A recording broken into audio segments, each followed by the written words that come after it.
उद्देश्य नहीं होता।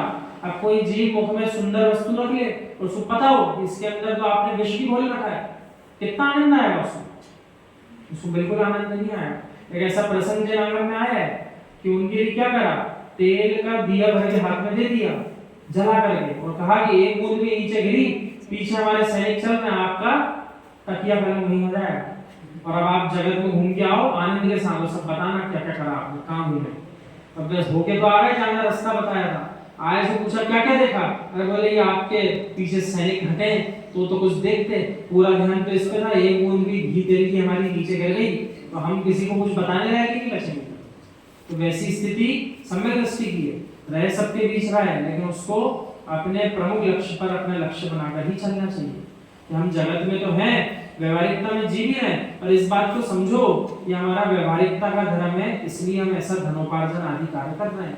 इसमें लीन होने के लिए हम ये कार्य नहीं कर रहे, धन कमानी हमारी धर्म नहीं है, नहीं तो वाक्य का वर्ण रूप में प्रयोग हो जाएगा। वक्ता का कर्तव्य कदाचित आपकी सभा में धर्म भावना से या द्वेष भावना से आपका अहित विचारक ही क्यों ना बैठा हो तो भी उस एक को लक्ष्य बनाकर कभी ना बोले, ऐसा नहीं होना चाहिए। कई बार अब ऐसा समझ में आ भी जाता है ये जीव हमसे प्रश्नोत्तर करने आया, ये तो हमारा विपरीत है, हमसे विपरीत ही चलता है, तो वो देखने के बाद भी आपको उसको लक्ष्य बना करके कथन नहीं करना है। सामान्य कथन किया जा सकता है जो किसी एक पर विशेष फिट ना बैठता हो, अब भली वो समझ जाए वो अलग विषय, लेकिन किसी एक को विषय बना करके आपको इस प्रकार कषायिक वचन नहीं बोलना, अपितु सहस्त्रों भव्य जीवों के प्रति कारुण्य दृष्टि से बोलना चाहिए। अहित चिंतक आप श्री का हित चिंतक बन जाए, यही तो वाणी का प्रभाव है। ऐसा दम लाओ अपने अंदर, कितनी सुंदर बात, आपका अहित सोचने वाला भी बैठा हो तो अहित सोचने वाला जीव भी आपकी वाणी सुन करके आपका हितकारी बन जाए, जन धर्म सुनने समझने वाला जीव बन जाए।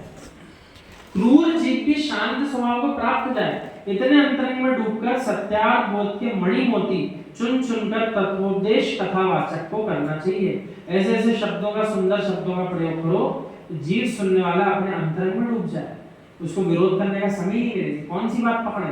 और फिर भी इतने तीव्र ज्ञानी जीव भी कई बार आके बैठ जाते हैं, आप कितने सुंदर सुना दो लेकिन वो जिस लक्ष्य को लेकर आए उसकी पूर्ति करते ही करते हैं, तो उनसे बचकर चलो, कोई बात नहीं, जिससे अपने जन शासन की पवित्र प्रभावना होती रहे। अप्रभावित चित्त भी ध्रुव धर्म प्रभावना में जुड़ जाए, वीतराग मार्ग की निंदा ना करके स्तुतियां करने में मग्न हो जाए। यानी ऐसा वचन करो वो भी आपकी भक्ति सुन करके, मंदिर में आप पूजा करो तो आपका विरोधी बैरी भी क्यों ना हो, आपकी पूजन भक्ति देखकर उसको भी लगे भले आगे चल के पूजन करूंगा लेकिन वहां जाकर मैं भी ऐसे करूंगा, ऐसे भावना है उसके कम से कम। अब वादी किसको कहते हैं, धर्म प्रभावना की अनेक विशिष्ट विद्याओं में शास्त्रार्थ एक अलौकिक विद्या है। इस विद्या का ज्ञाता विशिष्ट न्याय शास्त्र का ज्ञाता होना चाहिए, उसको न्याय नीति आना चाहिए।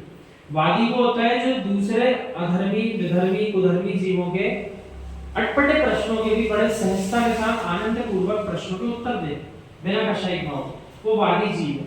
तो ये शास्त्रार्थ शैली का उसको ज्ञान होना चाहिए, समय और पर समय यानी अपने समय पर समय में कुशलता उसको होना चाहिए।